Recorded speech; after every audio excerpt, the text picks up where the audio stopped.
ፋኒና ሳምሪ ከተለያዩ በኋላ ብዙ አስተያየቶች ሲሰጡ ቆይተዋል። በተለይ በቲክቶክ ላይ ጂጂን በተመለከተ እንግዲህ ብዙ ሰዎች ሲናገሩት ሰምተናልና እሷም እያደረገች ያለችው ነገር ልክ እንዳልሆነ በተደጋጋሚ ሲነግሯት ነበረ። በተለይ ልጆቹን እንግዲህ አለያይተሻል አንቺ ያንቺ ጥፋት ነው እያሉ በሁለቱ መለያየት እሷን ሲወቅሱ እንደነበረ እናስታውሳለን። የብዙዎች ስጋት እንግዲህ አሁን እውን ሆኖ ለልጆቹ ለተወለዱት ህፃናት በጣም ከባድ የሆነ ጊዜን እያሳለፉ እንደሚገኙ ተመልክተናል። ይህንንም በተመለከተ ፋኒ እንግዲህ በውጭ ሀገር እዛ ሀገር በጣም ከባድ እንደሆነ ታውቁታላችሁ አይደለም? ሁለት ህፃናቶችን ገና ልጆችን ለመያዝ አይደለም ለብቻ እንኳን ለመኖር ምን ያህል ከባድ እንደሆነ ይታወቃልና ታዲያ አሁን ህፃናቶቹ እሱ ጋር ናቸው። እያሳለፈ ያለውን ነገር እንግዲህ በሚገርም ሁኔታ በዩቲዩብም ላይ ገብቶ የተናገረው ነገር አለ። ለዚህም እንግዲህ ጂጂ ምላሽ ሰጥታለች። ምንድነው ያለችው? ለልጆቿ ስትል እሷ መጎዳት የለባትም፣ ልጄ ገና ልጅ ናት፣ ስለዚህ እሷ ለራሷ መኖር አለባት፣ ልጆቹን ያሳድግ የሚል ምላሽ ነው የሰጠችው። በጣም የሚያሳዝን ነው። ፋኒ እንግዲህ እንደተናገረው ላለፉት 7 ዓመታት የጂጂ ተጽዕኖ በትዳራቸው ውስጥ ከባድ እንደነበረ ሲናገር ነበርና እንግዲህ ከሰሞኑ መንገድ ላይ አግኝተውት ሊደበድቡት ጭምር እንደነበረ እንግዲህ በምትመለከቱት ፎቶ ላይ የያዘውን ከእጁ ላይ አስጥለውት በጣም በትዕግስት እሱ ግን ባለመናገር በሰዓቱ በጣም በተረጋጋ ሁኔታ ነገሩን እንዳሳለፈ ነው የገለጸው። ይሄም ሙከራ እንግዲህ ሲያደርጉበት በተለይ እንግዲህ ሲጋበዙ እሱን ለመደብደብ ማለት ነው ህፃናቶቹ እያዩ እንደነበረ ሲመለከቱ እንደነበረ ነው የገለጸው። ታዲያ ይሄንን የተመለከቱት ህፃናት በተለይ እንግዲህ ሴቷ ልጅ እያደገች እንደሆነ ነፍስ እያወቀች እንደሆነ ተመልክተናልና ጉዳዩን ስታይ ከነሱ ጋር አልሄድም አልፈልግም እኔ ካንተ ጋር ነው መሆን የምችለው ብላኝ በጣም አስቸግራይ ነበር ይላል በወቅቱ።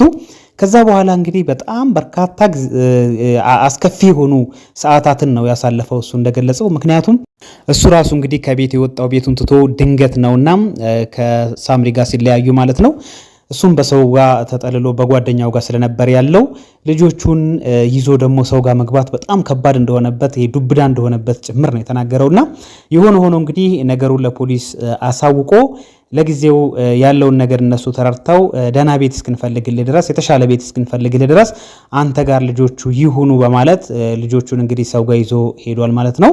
ከዛ በኋላ ቤት ሰጥተውት አሁን ላይ መንግስት የተሻለ ቤት አግኝቶለት ያው ውጭ ሀገር እንደምታስታውሱት እንግዲህ ለዜጋ የሚያስቡ በጣም ቀና የሚባል እውነት ለመናገር ለዜጎቻቸው የሚያስቡ ብቻም ሳይሆን እንግዲህ ለሰው ልጆች አጠቃላይ የሚያስቡ መሆናቸውን የምትረዱት በዚህ ነውና ያንን ነገር አድርገውለት አሁን ሁለቱንም ልጆች ይዞ እሱ እያሳደገ እንደሆነ ነው የተገለጸው።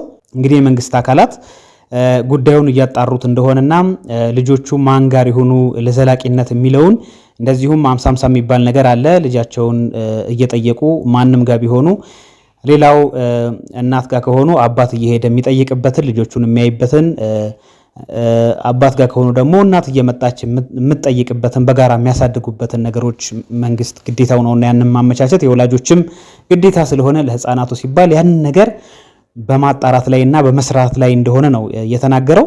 አሁን ላይ ግን ለጊዜው ልጆቹ እሱ ጋር እንደሚገኙ ነው የገለጸው። እናትና ልጅ ግን ጂጂም ሆኑ ሳምሪ ማለት ነው አንፈልግም፣ እኛ ጥሩ ሁኔታ ላይ አይደለም የምንገኘው፣ ልጆቹ አንተ ጋር ይሆኑ፣ አንተ አሳድጋቸው በማለት ለሱ አሳልፈው እንደሰጡት ነው የተናገረው። ይሄንንም እንግዲህ ጂጂ ስትናገር ተመልክተናታል በቲክታክ ላይ።